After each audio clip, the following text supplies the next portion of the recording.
سوال یہ ہے کہ قرآن کہتا ہے کہ غیبی امور کا علم صرف اللہ تعالیٰ کو ہے۔ آپ کی کتابیں اور امام کہتے ہیں کہ اماموں پر آسمان و زمین کی کوئی چیز مخفی نہیں۔ قرآن کہتا ہے کہ انبیاء اپنی ذات کے لیے نفع و نقصان کا اختیار نہیں رکھتے۔ آپ کی کتابیں اور امام کہتے ہیں کہ حضرت علی یا حضرت امام جعفر صادق جہنم کے مالک، جسے چاہیں جنت میں داخل کر دیں، جسے چاہیں جہنم میں۔ قرآن کہتا ہے کہ موت کے وقت اور مقام کا تعین، بارش کے نزول کا علم صرف اللہ تعالیٰ کو۔ آپ کی کتابیں کہیں کہ ان تمام امور کا علم اماموں کو۔ قرآن کہے کہ نبی کو مدینہ میں موجود منافقین کا علم نہ تھا۔ آپ کی کتابیں کہتے ہیں کہ امام شکل دیکھ کر ہی کسی کے منافق یا مومن ہونے کا اندازہ کر لیتا ہے۔ دونوں باتوں میں تضاد نہیں ہے، دونوں باتیں ٹھیک ہیں، اور دونوں ٹھیک ہیں۔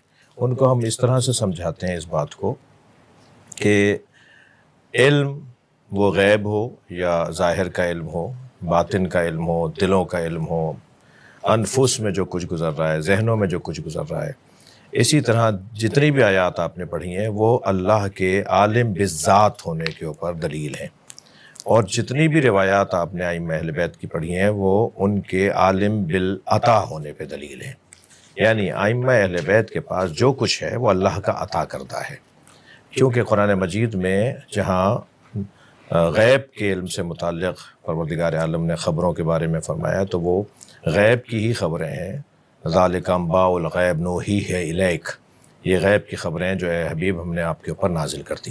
تو جہاں قرآن میں غیب وللہ غیب السماوات والارض، جہاں اللہ کے لیے غیب مخصوص کیا گیا ہے، وہ کیونکہ اس کی ذاتاً عالم غیب ہے، لیکن جو رسول اللہ کے لیے غیب کی خبروں کا اللہ بیان کر رہا ہے وہ اللہ کی طرف سے عطا کردہ عالم بالغیب ہے۔